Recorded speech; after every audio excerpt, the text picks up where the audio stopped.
तो हेलो दोस्तों, सुबह की गुड मॉर्निंग सभी को।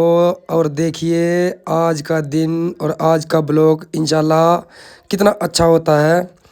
तो जैसे ही अंगड़ाई तोड़ते ही खड़े हुए तो घर वाली ने बच्चों के लिए चाय बना रखी थी और चाय मेरे लिए भी लेके आए। तो उठती उठती बाम्फे देखिए आप लोग, और साथ में डबल रोटी भी थी, बच्चों को दी और साथ ही मुझे भी दी। मेरी मैडम ने बच्चों को देते हुए चाय मुझे दी और मैंने भी चाय पी ली। और चाय पीते ही नज़ारे आ गए। तो साथ ही उठ के मुँह हाथ धो के तो हमने किया अपना श्रृंगार करते ही मूंछों को दिए बटे। और मूंछों की चेक करते करते मेरी वाइफ देखे कैसे हंस रही है, और हंसते हंसते मूंछें तैयार। तो साथ ही हमने अपनी रानी को तैयार कर लिया जाने के लिए। हमें लगी थी ठंड और ठंड में हम चले गए बाड़े में जाते ही हमने गोसों का कट्टा भरा और गोसों का कट्टा भर के फूल तोड़ के हमने बाइक पे ये गोसे और लकड़ियाँ लाद ली आग बालने के लिए। और साथ ही हमने घर पे आके गोसों को तैयार कर लिया। फिर हमने गिट्टी में आग बाली। आग जलाते ही फिर हमें ठंड लगने लगी। ठंड लगते लगते फिर बाद में हमने कांटों के लिए, गिलहरी के लिए हमने रोटी चूरने के बाद गिलहरी खाने के लिए भी आ गई। ये देखिए आप लोग भाई, सभी भाई देखिए, दोनों गिलहरी अभी खाना खाने आ चुकी हैं। और साथ ही हमने अपनी टफ़ी को दी रोटी। ये कटोरी में नहीं खाती तो इसलिए नीचे डालनी पड़ी चूर के। और चूरते चूरते हमें भूख लग गई खुद भी, तो खुद भी रोटी खाने लग गए चाय के साथ। और चाय के साथ खाते खाते मज़ा आ गया। दोपहर के 11 बजते ही बच्चों को नहला दिया। और देखिए फिर चले हम बाहर यूट्यूबर से मिलने के लिए हमारे तेजिंदर भाई के पास। और चलते चलते हैं हमने सोचा खेड़ी मानसिंह से बाहर निकलते ही देखिए हमारे गांव का नक्शा। और रास्ते में हमें एक हमारे पीर बाबा जी मिले और नदी भी आई। नदी का पुल टपते ही हम पहुंच गए। 2 किलोमीटर का सफ़र करते ही तो फिर हम चलते चलते पहुंच गए रोड के ऊपर। और हमने फुल स्पीड से बाइक को पेलते ही हमें रास्ते में मिले हमारे सिंगर भाई साहब और उनके साथ एक हमारे गांव के लड़के। उन्होंने हाल चाल पूछा और हाल चाल पूछते ही हम पहुंच गए हमारे यूट्यूबर तेजिंदर भाई के पास।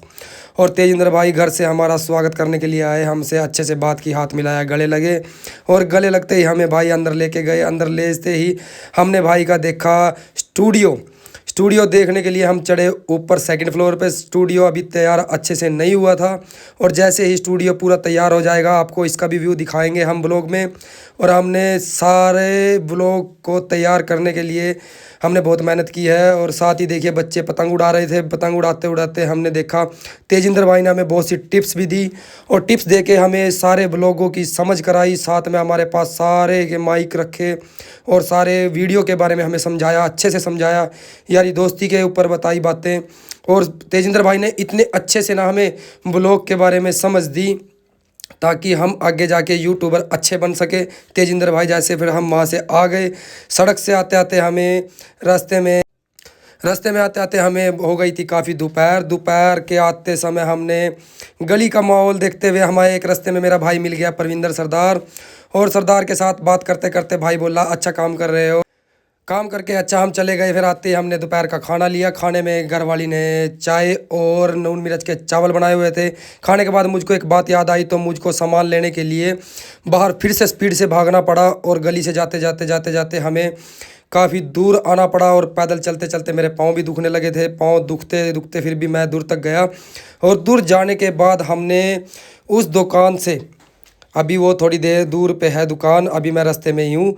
अभी थोड़ी देर में आपको दुकान भी दिखाऊंगा। उस दुकान में अंदर हमें भाई भी मिला जो दुकानदार है। वो देखिए जाड्डे में कैसे बैठा था, तो भाई ने हमें सामान दिया। फिर हम आ गए वापस से घर सामान आने के बाद देखा हमने रात हो चुकी थी और घर वाली शाम का खाना बनाने के लिए तैयार थी। और वो रोटी बना भी रही थी, कुछ बन चुकी थी और कुछ बाकी थी। तो हमने बाहर आके देखा तो काफ़ी ठंड है। ठंड के साथ साथ हमने फिर से आग जलाई। और आग जलाने के बाद वो आग बुझ भी चुकी थी। तो हमने वीडियो शायद लेट बनाने के बाद हमारे एक चाचा का लड़का घर पे आ गया था। वो रोटी मांगने के लिए आया था कि मेरी मम्मी ने नहीं बनाई। और उसका चेहरा देखिए आप कैसा था। तो वो ये बात को बोलने से कतरा रहा था। तो साथ ही वो मेरे साथ बैठ के गया। तो शाम को हम एक अपने गुरुजी से मिलने के लिए समोरा अड्डे पे गए। और देखिए बाहर कितनी धूल ज़्यादा पड़ी हुई थी। वो मेरे पीछे लुक रहा है मेरे चाचा का लड़का, भाई मुझे मत दिखाओ, मुझे मत दिखाओ तो सामने से देखिए आप कितनी धुंध पड़ी हुई है। अभी तो लाइटों के चांदने में आप लोगों को साफ साफ दिख रहा होगा, लेकिन आगे हमें कुछ नहीं दिखाई दे रहा था। फिर हमने थोड़ी सी मस्ती मारी, हाथ छोड़ के हैंडल से बाइक के हाथ छोड़ के मोटरसाइकिल चलाई और चलाते चलाते हम चले गए दूर से समोरा अड्डे पे। समोरा अड्डे पे जाके हमने थोड़ी वेट की। वेट करने के बाद हमारे गुरुजी हमारे पास आए, फिर हमने बात की। तो सब लोगों को ये ब्लॉग अच्छा लगे तो लाइक करें, शेयर करें।